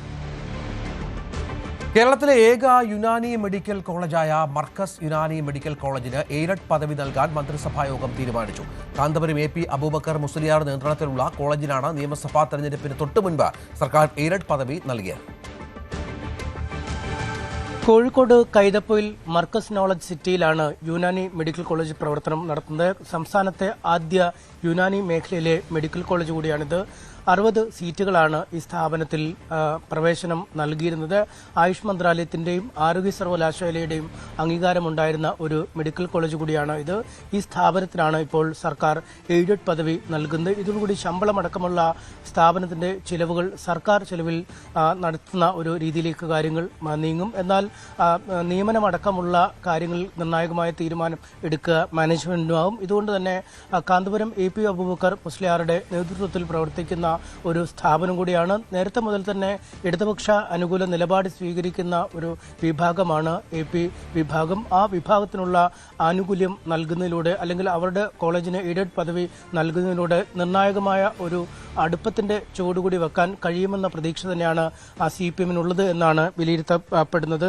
അടുത്ത കാലത്തായി ജമാഅത്തെ ഇസ്ലാമിയുമായി ബന്ധപ്പെട്ടും മുസ്ലിം ലീഗുമായി ബന്ധപ്പെട്ടുമൊക്കെയുള്ള കടുത്ത വിമർശനങ്ങൾ CPM-ന്റെ ഭാഗത്തുനിന്നും ഉണ്ടായിരുന്നു. പക്ഷേ ഇത് മുസ്ലിം വിരോധമാണ് അല്ലെങ്കിൽ ഇസ്ലാമോ ഫോബിയ ആണെന്ന വിമർശനവുമായി മുസ്ലിം ലീഗ് രംഗത്തിറങ്ങുന്ന ഒരു സാഹചര്യം കൂടിയുണ്ടായിരുന്നു. ജമാഅത്തെ ഇസ്ലാമിയും UDFും ഈ നിലപാടുകളെ നിശിതമായി വിമർശിക്കുകയും ചെയ്തിരുന്നു. ഇത്തരമൊരു സാഹചര്യത്തിലാണ് AP വിഭാഗവുമായുള്ള അടുപ്പം കൂടുതൽ ദൃഢമാക്കുന്ന ഒരു തീരുമാനവുമായി പാർട്ടി അല്ലെങ്കിൽ LDF സർക്കാർ രംഗത്തെത്തിയിരിക്കുന്നത്.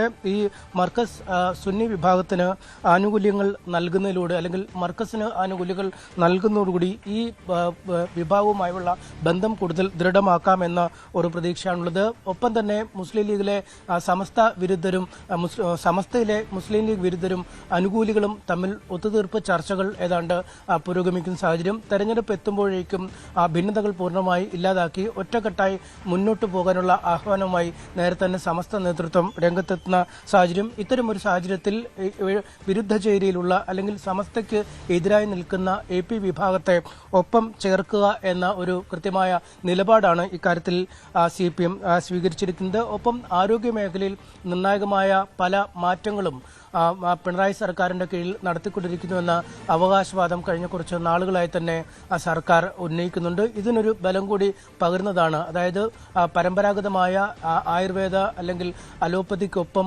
യുനാനി പോലുള്ള മറ്റു മേഖലകളെയും പരിഗണിക്കുന്നു. അതിനുള്ള കൂടുതൽ ഗവേഷണങ്ങളും പരിശീലനങ്ങളുമൊക്കെ കേരളത്തിൽ നടക്കാനുള്ള ഒരു സൗകര്യം എന്ന രീതിയിലും സർക്കാരിന് ഈ കാര്യത്തിൽ അവകാശവാദം ഉന്നയിക്കാൻ കഴിയും. പക്ഷേ ഇതിനൊക്കെ അപ്പുറം മറ്റു ചില വിമർശനങ്ങൾ കൂടി വരാൻ ഉള്ള സാധ്യതയുണ്ട്. സംസ്ഥാനത്ത് തസ്തിക നിർമ്മിക്കുന്നതിലടക്കം അല്ലെങ്കിൽ അധ്യാപകരുടെ നിയമനമടക്കം പല കാര്യങ്ങളിലും സർക്കാർ സാമ്പത്തിക പ്രതിസന്ധി പറഞ്ഞ് ഒഴിഞ്ഞു മാറുമ്പോൾ സർക്കാർ ഖജനാവിന് വലിയ പണം ചോരുന്ന ഒരു തീരുമാനമാണ് ഇതെന്ന വിമർശനം ഉയരും. സർക്കാരിന്റെ സാമ്പത്തിക പ്രതിസന്ധി വർദ്ധിപ്പിക്കുന്ന ഒരു തീരുമാനമാണ് അവസാന കാലത്ത് സർക്കാർ കൈക്കൊണ്ടതെന്ന വിമർശനം ഉയരും. ഒപ്പം അലോപ്പതി അടക്കമുള്ള ആരോഗ്യ വിഭാഗങ്ങൾ പലപ്പോഴും ഇത്തരം സമാന്തര വിഭാഗങ്ങളെ സർക്കാർ പ്രോത്സാഹിപ്പിക്കുന്നതിനെ പലപ്പോഴും എതിർക്കുന്ന ഒരു സാഹചര്യവുമുണ്ട്. അതുകൊണ്ട് സർക്കാർ ഒരു പ്രീണന നടപടികളുടെ ഭാഗമായാണ് ഇത് ചെയ്തതെന്ന ഒരു ആക്ഷേപവും ഉന്നയിക്കും. എന്തായാലും പ്രതിപക്ഷം നേരിട്ട് ഇതിനെ വിമർശിക്കാനുള്ള ഒരു സാഹചര്യം കാണുന്നില്ലെങ്കിൽ പോലും അവസാന ഘട്ടത്തിലെ തിടുക്കപ്പെട്ടുള്ള ഈ തീരുമാനം ഇലക്ഷനിൽ വോട്ട് തട്ടാനുള്ള ഒരു ശ്രമം മാത്രമാണെന്ന വിമർശനം കൃത്യമായി തന്നെ ഉന്നയിക്കും. ഇന്ത്യ ഇംഗ്ലണ്ട് 2020 മത്സരത്തിൽ ടോസ് നേടിയ ഇംഗ്ലണ്ട് ബൗളിംഗ് തിരഞ്ഞെടുത്തു. അതായത് ഇന്ത്യ ആദ്യം ബാറ്റ് ചെയ്യുമെന്നുള്ളതാണ് ഏറ്റവും പ്രധാനപ്പെട്ട വിവരം. ഇന്ത്യൻ ടീമിൽ മാറ്റമില്ല.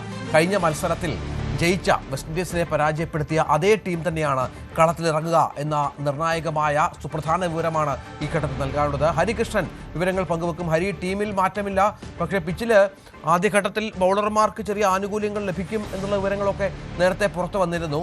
അതിപ്പോൾ ടോസ് നേടുകയാണ് ഇംഗ്ലണ്ട്. അവരതിൻ്റെ ആധിപത്യം അല്ലെങ്കിൽ ഒരു മേധാവിത്വം നേടാനുള്ള ശ്രമത്തിലുമാണല്ലേ? അല്ല, തീർച്ചയായും ടോസ് നേടിയ ഹാരി ബ്രൂക്ക് ബോളിംഗ് തിരഞ്ഞെടുത്തിരിക്കുന്നു. നമ്മൾ നേരത്തെ തന്നെ പറഞ്ഞുകൊണ്ടിരുന്ന കാര്യം, ടോസ് നേടുന്ന ടീമിന് ഇന്നത്തെ മത്സരത്തിൽ വളരെ നിർണായകമാണ്. ഏകദേശം ഒരു 40% ഒരു ജയം ഉറപ്പിക്കാൻ കഴിയുന്ന രീതിയിൽ ടോസ് മാറാനുള്ള സാധ്യത ഈ മത്സരത്തിൽ ഉടനീളം തന്നെ ഉണ്ടായിരുന്നു. ടോസ് ടൈമിൽ പക്ഷേ സൂര്യകുമാർ യാദവ് ഒരു നിർണായകമായ കമന്റ് പറഞ്ഞത് ഞങ്ങൾ ബാറ്റ് ചെയ്യാൻ വേണ്ടിയിട്ടാണ് ഇരുന്നത് എന്നുള്ളതാണ്. അത് വളരെ ഇൻട്രസ്റ്റിംഗ് ആയിട്ടൊരു തോട്ട് പ്രോസസ് ആയിട്ട് സൂര്യകുമാർ യാദവിൽ നിന്നും വന്നു. പക്ഷേ ഹാരി ബ്രൂക്ക് ടോസ് നേടുന്നു, ബോളിംഗ് തിരഞ്ഞെടുക്കുന്നു. തുടക്കം ഇന്ത്യ അൺചേഞ്ച്ഡ് ആണ്. ഇംഗ്ലണ്ടിൽ നിന്നും റഹാൻ അഹമ്മദ് പുറത്തേക്ക് പോവുകയാണ് എന്നുള്ളത് വളരെ നിർണായകമായൊരു തീരുമാനം. ജെയ്മി ഓവർട്ടൺ അവരുടെ പേസ് ബോളിംഗ് കൂട്ടാൻ വേണ്ടിയിട്ട് ജെയ്മി ഓവർട്ടനെയും തിരികെ കൊണ്ടുവരുന്നു. കുൽദീപ് യാദവിനെ കളിപ്പിക്കുമെന്നൊക്കെ പ്രതീക്ഷിച്ചിരുന്നു. ആദിൽ റഷീദ് അപ്പുറത്തുള്ളത് കൊണ്ട് തന്നെ. പക്ഷേ ഇന്ത്യ ആർ അൺചേഞ്ച്ഡ്. ഒരു ടീമിൽ നിന്നും ഒരു പ്ലെയറിനെ മാറ്റാൻ അവർ താല്പര്യപ്പെടുന്നില്ല. പക്ഷേ വളരെയധികം സമ്മർദ്ദത്തിൽ നിൽക്കാൻ പോകുന്നത് ഇന്ത്യൻ ഓപ്പണേഴ്സ് തന്നെയാണ്. അഭിഷേക് ശർമ്മയും സഞ്ജു സാംസണിലും ഒരുപാട് പ്രതീക്ഷകൾ ഇന്ത്യ നിലവിൽ വെക്കേണ്ടി വരുമെന്ന കാര്യത്തിൽ തർക്കമൊന്നുമില്ല. കാരണം ഇന്ത്യ ഒരു 200-220 ടോട്ടലിലേക്ക് കൊണ്ടെത്തിക്കുക എന്നത് തന്നെയാണ്. കാരണം ഡ്യൂ നല്ല രീതിയിൽ കളിക്കാൻ സാധ്യതയുണ്ട്. അത് ഇന്ത്യക്ക് പ്രതികൂലമായിട്ട് തന്നെ ബാധിക്കും. അതുകൊണ്ട് തന്നെയാണ് ടോസ് നേടി ഇംഗ്ലണ്ട് ബൗളിംഗ് തിരഞ്ഞെടുത്തത്. ഡ്യൂ ഫാക്ടർ നല്ലോണം ഉണ്ട്. മുംബൈ പിച്ചാണ്. സൂര്യകുമാർ യാദവ്, ഹാർദിക് പാണ്ഡ്യ, ശിവം ദുബെ മുംബൈക്കാരനാണ്. അങ്ങനെ ഇന്ത്യക്ക് പരിചിതം. ഇഷാൻ കിഷൻ ആവട്ടെ, അങ്ങനെ മുംബൈയിൽ കളിച്ച് വാങ്കഡെ സ്റ്റേഡിയം ഹോം ഗ്രൗണ്ടായിട്ട് IPL കളിച്ച താരങ്ങൾ തന്നെയാണ് ഇന്ത്യയിലെ ഒരു 5-6 പേരെങ്കിലും. അതുകൊണ്ട് തന്നെ ഈ ഗ്രൗണ്ട് ചുറ്റളവ് നന്നായിട്ട് അറിയാം. പക്ഷേ ഏറ്റവും നിർണായകമായി മാറാൻ പോയതും ഈ ടോസ് തന്നെയാണ്. ഇംഗ്ലണ്ടിന് അനുകൂലമായിട്ട് ടോസ് മാറുന്നത് കളിക്ക് അങ്ങനെ ആവരുത് എന്ന് തന്നെയാണ് 140 കോടി ജനതയും ഇന്ത്യൻ ജനതയും ആഗ്രഹിക്കുന്നത്. പക്ഷേ തുടക്കത്തിൽ ആ ഒരു ഫയറി സ്റ്റാർട്ട് അഭിഷേക് ശർമ്മയിൽ നിന്നും സഞ്ജു സാംസണിൽ നിന്നും ഇന്ത്യക്ക് ഉണ്ടാവണം. എന്നാൽ മാത്രമേ ഇന്ത്യക്ക് ഒരു 200-ന് മുകളിൽ ടാർഗറ്റ് വെച്ചിട്ട് ഇംഗ്ലണ്ടിനെ ഒരു പ്രതികൂലമായ കണ്ടീഷൻസിൽ ഒതുക്കാൻ കഴിയുകയുള്ളൂ എന്നതും പറയേണ്ടി വരും. ഇംഗ്ലണ്ട് വളരെ സെറ്റായിട്ട് തന്നെയാണ്. ഹാരി ബ്രൂക്കിൽ നിന്നും ഗംഭീരമായ കോൺഫിഡൻസ് തന്നെയാണ് വരുന്നത്. ടീമിനോട് നിർണായകമായ ചേഞ്ച് ഉണ്ടെങ്കിൽ പോലും അത് ടീമിനെ ഒരു തരത്തിലും ബാധിക്കുന്ന രീതിയിലല്ല ഹാരി ബ്രൂക്ക് പ്രസന്റ് ചെയ്തത്. ഇന്ത്യയിൽ ചെറിയ ചെറിയ മാറ്റങ്ങൾ ഉണ്ടാകുമെന്ന് പ്രതീക്ഷിച്ചു, പക്ഷേ അതൊന്നും സംഭവിക്കുന്നുമില്ല. പറഞ്ഞതുപോലെ തന്നെ ടോസ് നേടി ഇന്ത്യ ബാറ്റിംഗ് ആണ് തിരഞ്ഞെടുക്കാനിരുന്നത് എന്ന് സൂര്യ പറയുമ്പോൾ അതിനകത്തൊരു ചെറിയ കൗതുകവും കൂടി ഉണ്ട് താനും. പക്ഷേ വളരെ നിർണായകമായ ഒരു മത്സരം കാത്തിരിക്കുന്നത് ന്യൂസിലൻഡാണ്. എതിരാളികളായിട്ട് 8-ാം തീയതി മത്സരം നടക്കാനിരിക്കുന്നു എന്നുള്ളതും വളരെ പ്രധാനപ്പെട്ടതാണ്. പക്ഷേ ഒറ്റ കാര്യം, ഇന്ത്യ വളരെയധികം തുടക്കം ആദ്യത്തെ 6 ഓവർ വിക്കറ്റ് ഇല്ലാണ്ട് കളിക്കുകയാണെങ്കിൽ കളി ഏകദേശം നമ്മുടെ കയ്യിൽ തന്നെ നിൽക്കും.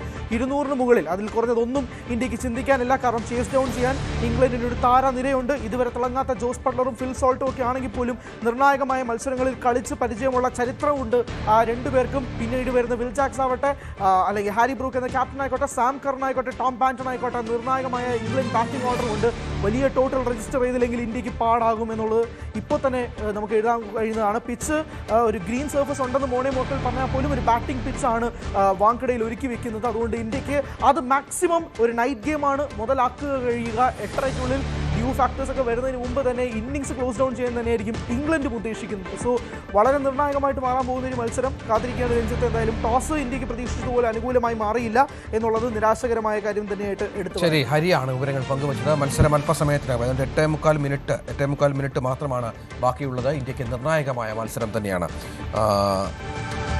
വരുന്നത്. തിരുവിതാംകൂർ ദേവസ്വം ബോർഡിനെതിരെ രൂക്ഷ വിമർശനവുമായി ഹൈക്കോടതി. ദേവസ്വം ബോർഡ് നൽകിയ കണക്കുകളിൽ പൊരുത്തക്കേട് ഉണ്ടെന്ന് കോടതി കണ്ടെത്തി. ബോർഡിന് സാമ്പത്തിക അച്ചടക്കമില്ല. കണക്കിലെ പൊരുത്തക്കേട് പരിഹരിക്കാൻ എന്തെല്ലാം ചെയ്യാനാകുമെന്ന് ഹൈക്കോടതി ചോദിച്ചു. ഇക്കാര്യം ഓഡിറ്റർ 10 ദിവസത്തിനകം അറിയിക്കണമെന്ന് ഹൈക്കോടതി നിർദ്ദേശിച്ചു.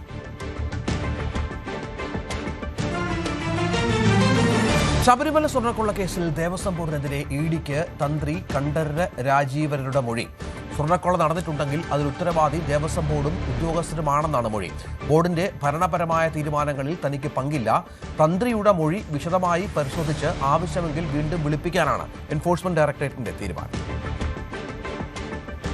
ശബരിമല സ്വർണ്ണ കവർച്ചാ കേസുമായി ബന്ധപ്പെട്ടുകൊണ്ട് ഇഡി കഴിഞ്ഞ ദിവസമാണ് ശബരിമല തന്ത്രി കണ്ഠരര് രാജീവരെ ചോദ്യം ചെയ്തത്. ഇതുമായി ബന്ധപ്പെട്ടുകൊണ്ട് അദ്ദേഹം നൽകിയിരിക്കുന്ന മൊഴി പ്രധാനമായും ദേവസ്വം ബോർഡിനെല്ലാം തന്നെ എതിരാണ്. അവിടുത്തെ ഓഫീസർമാർക്ക് അടക്കമുള്ളവർക്കാണ് ഈ നടന്നിരിക്കുന്ന സംഭവത്തിൻ്റെ ഉത്തരവാദിത്വമെന്നാണ് അദ്ദേഹം പറഞ്ഞിരിക്കുന്നത്. അവിടെ എന്തെങ്കിലും സംഭവിച്ചിട്ടുണ്ടെങ്കിൽ അത് തൻ്റെ കുറ്റം കൊണ്ടല്ല, അത് ദേവസ്വം ബോർഡിൻ്റെയും അതോടൊപ്പം തന്നെ ആ ഉദ്യോഗസ്ഥ വൃന്ദത്തിൻ്റെയും എല്ലാം തന്നെ കുഴപ്പം കൊണ്ടാണ് സംഭവിച്ചിരിക്കുന്നത്. അവരുടെ നിർദ്ദേശപ്രകാരമുള്ള നടപടികൾ മാത്രമാണ് താൻ അനുസരിച്ചത്. മറ്റൊന്നും തൻ്റെ ഭാഗത്തു നിന്ന് മറ്റൊരു തരത്തിലുള്ള നിർദ്ദേശങ്ങളോ കാര്യങ്ങളോ ഒന്നും തന്നെ ഉണ്ടായിട്ടില്ല എന്നാണ് തന്ത്രി മൊഴി നൽകിയിരിക്കുന്നത്. കഴിഞ്ഞ ദിവസമാണ് തന്ത്രിയെ ഇഡി വിളിച്ചു വരുത്തി ചോദ്യം ചെയ്തത്. മണിക്കൂറുകൾ നീണ്ടുനിന്ന ചോദ്യം ചെയ്യലായിരുന്നുവെങ്കിൽ അതിനുശേഷം വൈകുന്നേരത്തോടു കൂടിയാണ് അദ്ദേഹത്തെ വിട്ടയച്ചത്. ആവശ്യമെങ്കിൽ മൊഴികൾ പരിശോധിച്ച ശേഷം അദ്ദേഹത്തോട് വിവിധങ്ങളായ വിഷയങ്ങൾ സംബന്ധിച്ച ഈ സ്വർണ്ണ കവർച്ചാ കേസുമായി ബന്ധപ്പെട്ടുകൊണ്ട് ഉയർന്നു വന്ന വിവാദങ്ങൾ, അതോടൊപ്പം തന്നെ ഇതിൽ പ്രത്യേക അന്വേഷണ സംഘം അദ്ദേഹത്തെ അറസ്റ്റ് ചെയ്യുകയും ചെയ്തിരുന്നു. അപ്പോൾ അതിൽ പ്രധാനമായും ഉന്നയിച്ച കാരണങ്ങൾ ഇതെല്ലാം തന്നെ ഇഡി ചോദിച്ച് അറിഞ്ഞിരുന്നു. ഇതിൽ നൽകിയിരിക്കുന്ന മൊഴി പരിശോധിച്ച ശേഷം ആവശ്യമെങ്കിൽ വീണ്ടും വിളിപ്പിക്കുമെന്നാണ് ഇഡി വ്യക്തമാക്കിയിരിക്കുന്നത്. ഇതിൽ ഏറ്റവും പ്രധാനം ഈ 2 കേസുകൾ, പ്രത്യേക അന്വേഷണ സംഘം രജിസ്റ്റർ ചെയ്ത 2 കേസുകളിലും അദ്ദേഹത്തിന് ജാമ്യം ലഭിച്ചിരുന്നു. അതിനുശേഷമാണ് ഇഡി നോട്ടീസ് അയക്കുകയും ഇവിടെ വിളിച്ചു വരുത്തി ചോദ്യം ചെയ്യുകയും ചെയ്തത്. ഈ 2 കേസുകളിലും സ്വർണ്ണ ദ്വാരപാലിക ശില്പങ്ങളുടെ കേസിലും അതോടൊപ്പം തന്നെ ഈ സ്വർണ്ണ കടലപ്പടി കേസിലും എല്ലാം തന്നെ അദ്ദേഹം നൽകിയിരിക്കുന്ന മൊഴി എന്ന് പറയുന്നത് താൻ ഇതിൽ ഏതെങ്കിലും രീതിയിലുള്ള നിർദ്ദേശങ്ങൾ നൽകിയിട്ടുണ്ടെങ്കിൽ അത് പൂർണ്ണമായും തന്നെ ബോർഡിൻ്റെ നിർദ്ദേശാനുസരണമാണ് എന്ന രീതിയിലാണ് നൽകിയിരിക്കുന്നത്. 1-ാം പ്രതി ഉണ്ണികൃഷ്ണൻ പോറ്റിയെ പരിചയപ്പെടുത്തി എന്നതാണ് തൻ്റെ പേരിൽ ആക്ഷേപിക്കപ്പെടുന്ന വലിയ കുറ്റമായി പറഞ്ഞത്. പക്ഷേ താനല്ല പോറ്റിയെ ശബരിമലയിലേക്ക് എത്തിച്ചത് എന്നതാണ് അദ്ദേഹം പറഞ്ഞിരിക്കുന്നത്, ഇഡിയോട് നൽകിയിരിക്കുന്ന മൊഴി എന്ന് പറയുന്നത്. അതോടൊപ്പം തന്നെ ഈ കട്ടളപ്പടിയിലും എല്ലാം തന്നെ സ്വർണം പൂശുന്നത് സംബന്ധിയായ കാര്യങ്ങളിൽ അതിൽ ചെമ്പ് തെളിയുന്നു, സ്വർണം പൂശേണ്ട സമയമായി എന്നെല്ലാം തന്നെയുള്ളൊരു നിർദ്ദേശങ്ങളിലേക്ക്, അതൊന്നും തൻ്റെ സ്വന്തം ഇഷ്ടപ്രകാരമുള്ളൊരു നിർദ്ദേശമായിരുന്നില്ല.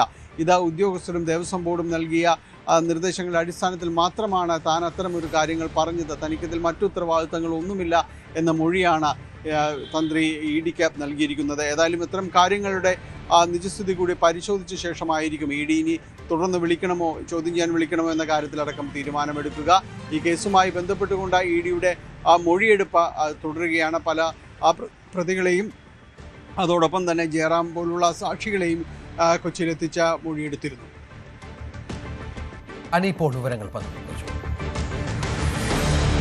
ശബരിമല സ്വർണ്ണക്കൊള്ള കേസിലെ പ്രതികളെ സംരക്ഷിക്കാൻ ബോധപൂർവമായ നീക്കം നടക്കുന്നുവെന്ന് രമേശ് ചെന്നിത്തല. മുഖ്യമന്ത്രിയുടെ അറിവോടെയാണ് കുറ്റപത്രം വൈകിപ്പിച്ചത്.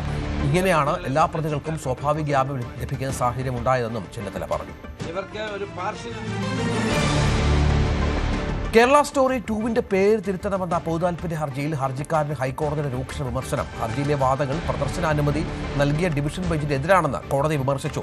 പരാമർശങ്ങളിൽ ഹർജിക്കാരന്റെ അഭിഭാഷകൻ ക്ഷമ ചോദിച്ചു. അപ്പീൽ പരിഗണിച്ച ഡിവിഷൻ ബെഞ്ചിനെ ഹർജിക്കാരൻ അപകീർത്തിപ്പെടുത്തുന്നു. ഹർജിയിൽ ഇത്തരം പരാമർശങ്ങൾ എങ്ങനെ ഉൾപ്പെടുത്തിയെന്നും കോടതി ചോദിച്ചു. ചീഫ് ജസ്റ്റിസ് അധ്യക്ഷനായ ഡിവിഷൻ ബെഞ്ചിന്റേതാണ് വിമർശനം.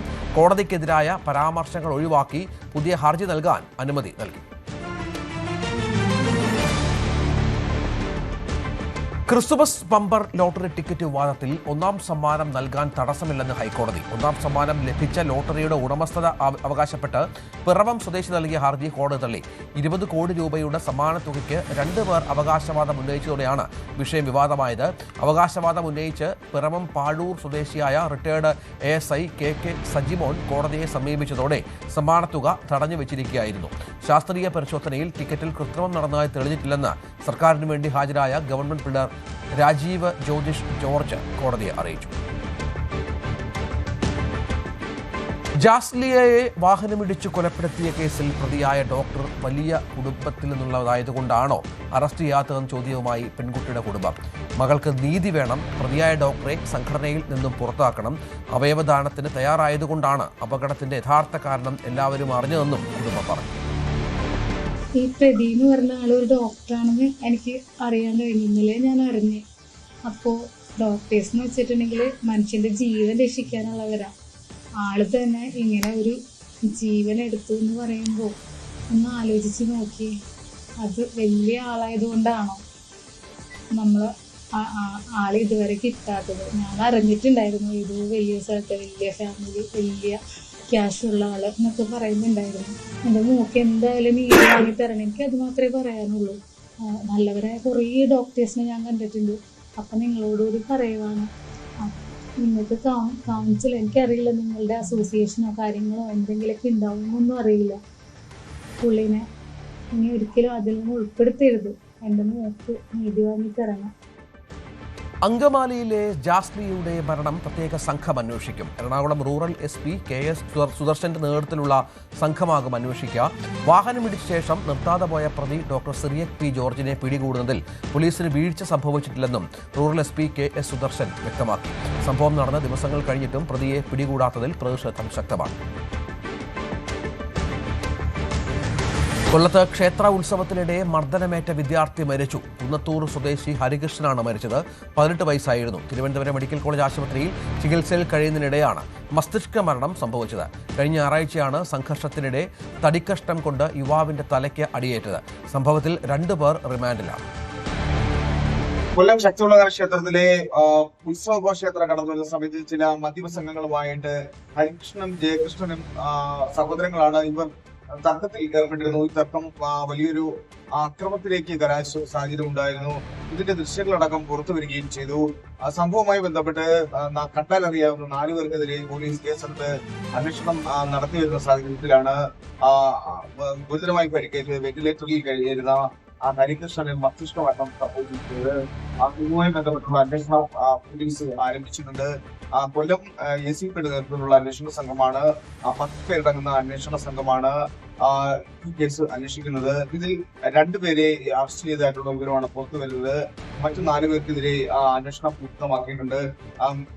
ഇതിന്റെ ദൃശ്യങ്ങളും, അതായത് ഈ ഹരികൃഷ്ണനെ അതിക്രൂരമായി തല്ലിച്ചതയ്ക്കുന്ന ദൃശ്യങ്ങളടക്കം സമൂഹ മാധ്യമങ്ങളിൽ ഇപ്പോൾ പ്രചരിക്കുന്നുണ്ട്. ഹരികൃഷ്ണന്റെയും ജയകൃഷ്ണന്റെയും സഹോദരിയുടെയും വീട്ടിൽ ഉത്സവാഘോഷത്തിനായി എത്തിയതായിരുന്നു ഇരുവരും. അങ്ങനെ ഈ ഉത്സവ ഘോഷയാത്ര കടന്നു വരുന്ന സമയത്തായിരുന്നു ഇത്തരത്തിലുള്ള ഒരു അക്രമം നടന്നത്. തുടർന്ന് ആണ് ക്ഷേത്ര പരിസരത്ത് വെച്ച് വീണ്ടും ഈ അക്രമ സംഘങ്ങൾ ഇരുവരെയും മർദ്ദിച്ച് അവശരാക്കിയത്. ഇതിൽ ഈ ഹരികൃഷ്ണന്റെ ഒരു ബന്ധുവിനും അതിക്രൂരമായി മർദ്ദനമേറ്റതായിട്ടാണ് FIR-ൽ സൂചിപ്പിക്കുന്നത്. കണ്ടാലറിയാവുന്ന 4 പേർക്കെതിരെയാണ് പോലീസ് ആദ്യം കേസ് രജിസ്റ്റർ ചെയ്ത് 2 പേര് അറസ്റ്റിലായിട്ടുണ്ട്. വീണ്ടും 4 പേർ ഈ കേസിൽ ഉൾപ്പെട്ടിട്ടുണ്ട് എന്നാണ് പോലീസിൽ നിന്നും അറിയാൻ കഴിയുന്നത്. ശക്തികുളങ്ങര പോലീസാണ് കേസ് അന്വേഷിക്കുന്നത്. അന്വേഷണം ഊർജിതമാക്കിയതായിട്ടാണ് അറിയാൻ കഴിയുന്നത്. ഉടൻ തന്നെ എല്ലാ പ്രതികളും കീഴിലാകും. അതുപോലെ തന്നെ സംഭവം നടന്ന ഞായറാഴ്ചയാണ് സംഭവം നടക്കുന്നത്. ഇത്ര ദിവസമായിട്ടും പ്രതികളെ അറസ്റ്റ് ചെയ്യാത്ത നടപടിക്കെതിരെ വലിയ രീതിയിലുള്ള പ്രതിഷേധങ്ങൾ ഉയർന്ന സാഹചര്യം ഉണ്ടായിരുന്നു. ഈ സാഹചര്യം കണക്കിലെടുക്കുകയാണ് 10 പേരടങ്ങുന്ന അന്വേഷണ സംഘത്തിന് കൊല്ലം സിറ്റി പോലീസ് കമ്മീഷണർ നേതൃത്വം നൽകിയിരിക്കുന്നത്. സുനീഷ് ന്യൂസ് 18 കൊല്ലം. പാലക്കാട് കൂനത്തറയിൽ മകന്റെ മർദ്ദനമേറ്റ് ചികിത്സയിൽ കഴിഞ്ഞിരുന്ന പിതാവ് മരിച്ചു. കൂനത്തറ സ്വദേശി 63-കാരനായ ഉണ്ണികൃഷ്ണനാണ് മരിച്ചത്. മദ്യലഹരിയിൽ മകൻ മനോജ് പിതാവിന്റെ തലയ്ക്ക് അടിക്കുകയായിരുന്നു. കഴിഞ്ഞ മാസം 23-ന് പുലർച്ചെയാണ് അക്രമം. ഇരുവരും ഒപ്പം ഇരുന്ന് മദ്യപിക്കുന്നതിനിടെയാണ് വാക്കുതർക്കം ഉണ്ടായത്. മകൻ മനോജ് റിമാൻഡിലാണ്. കൊല്ലം ഓച്ചിറയിൽ ദേശീയപാതയിൽ ഓട നിർമ്മിക്കാനെടുത്ത കുഴിയിൽ വീണ് ബൈക്ക് യാത്രികൻ മരിച്ചു. ഓച്ചിറ കണ്ടല്ലൂർ സ്വദേശി അജിയാണ് മരിച്ചത്. സ്ഥലത്ത് നാട്ടുകാർ പ്രതിഷേധിച്ചു.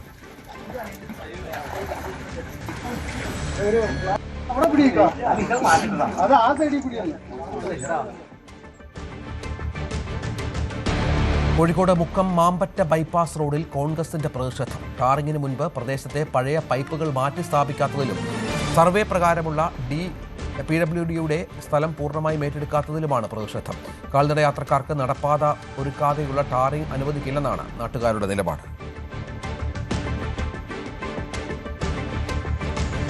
ആറ്റുകാൽ പൊങ്കാല ഇടാനെത്തിയ തന്റെ മോശം വീഡിയോകൾ ചിലർ പ്രചരിപ്പിച്ചുവെന്ന നടി രേഷ്മ അന്ന രാജൻ. ആ ദിവസത്തെ ഭക്തി നിർഭരമായ അന്തരീക്ഷത്തിൽ നിന്ന് ശ്രദ്ധ മാറ്റുന്ന രീതിയിൽ ചില നിമിഷങ്ങൾ സോഷ്യൽ മീഡിയയിൽ പ്രചരിപ്പിച്ചത് വേദനിപ്പിച്ചു. ഇത് ഭക്തരെ വേദനിപ്പിച്ചിട്ടുണ്ടെങ്കിൽ ആത്മാർത്ഥമായി ക്ഷമ ചോദിക്കുന്നു. അത് ഒരിക്കലും തൻ്റെ ഉദ്ദേശമായിരുന്നില്ലെന്നും സോഷ്യൽ മീഡിയ കുറിപ്പിലൂടെ അന്ന പ്രതികരിച്ചു. കൊല്ലം കുളത്തൂപ്പുഴയിൽ കാട്ടാന ആക്രമണം. ഡാലികരിക്കം സ്വദേശി പ്രകാശിന് പരിക്ക് പറ്റി. ഇന്നലെ രാത്രി 11 മണിയോടെയാണ് സംഭവം. ജോലി കഴിഞ്ഞ് വീട്ടിലേക്ക് വരും വഴി കാട്ടാന ആക്രമിക്കുകയായിരുന്നു. 48-കാരനായ പ്രകാശിനെ കാട്ടാന തുമ്പിക്കൈയിൽ ചുഴറ്റി എറിഞ്ഞു.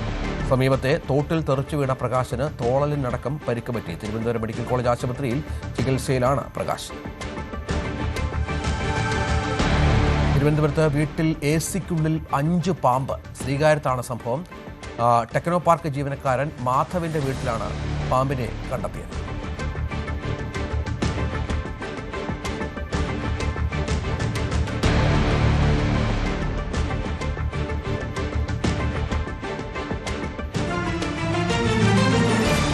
കല്യാൺ ഹോംസിന്റെ ബ്രാൻഡ് അംബാസഡറായി നിവിൻ പോളി. ഇതാദ്യമായാണ് ഒരു ബ്രാൻഡിന്റെ ഔദ്യോഗിക അംബാസഡറാകുന്നത്. സംസ്ഥാനത്തുടനീളമുള്ള ഉപഭോക്താക്കളുമായുള്ള ബന്ധം ആഴത്തിലാക്കാൻ ഈ പങ്കാളിത്തം സഹായിക്കുമെന്ന് Kalyan Homes managing director R. Karthik വ്യക്തമാക്കി. ഓരോ നിർമ്മാണവും യഥാർത്ഥ വീടുകളായി മാറ്റുക എന്ന ആശയം നടപ്പിലാക്കുന്നതിനാണ് കല്യാൺ ഹോംസിനൊപ്പം ചേരുന്നതെന്ന് നിവിൻ പോളി പറഞ്ഞു. അടുത്ത സാമ്പത്തിക വർഷത്തിൽ കേരളത്തിലുടനീളം 600 കോടി രൂപ നിക്ഷേപത്തിൽ 5 പുതിയ റെസിഡൻഷ്യൽ പ്രോജക്റ്റുകൾ ആരംഭിക്കുമെന്ന് Kalyan Homes chairman TS Pattabhiraman വ്യക്തമാക്കി. 10 ലക്ഷം ചതുരശ്ര അടി വിസ്തീർണമുള്ള പദ്ധതികളാണ് ലക്ഷ്യമിടുന്നത് എന്നും അദ്ദേഹം പറഞ്ഞു. എല്ലാവർക്കും നമസ്കാരം. കല്യാൺ ഫാമിലിയായിട്ട് ഒരുപാട് വർഷത്തെ ബന്ധമുള്ള ഒരാളാണ് ഞാൻ ആദ്യമായിട്ടാണ് ഒരു ബ്രാൻഡിനെ റെപ്രസെൻ്റ് ചെയ്യുന്നത്. കല്യാൺ ഫാമിലിയായിട്ട് തുടങ്ങാൻ സാധിച്ചതിൽ ഒരുപാട് സന്തോഷം. കല്യാൺ ഹോംസിൻ്റെ ഒഫീഷ്യലായിട്ടുള്ള ആദ്യമായിട്ട് ബ്രാൻഡ് അംബാസഡർ ആവുകയാണ്. അതിൽ ഒരുപാട് സന്തോഷമുണ്ട്. So thank you. ഇനി സ്വർണം വെള്ളി നിരക്കുകൾ.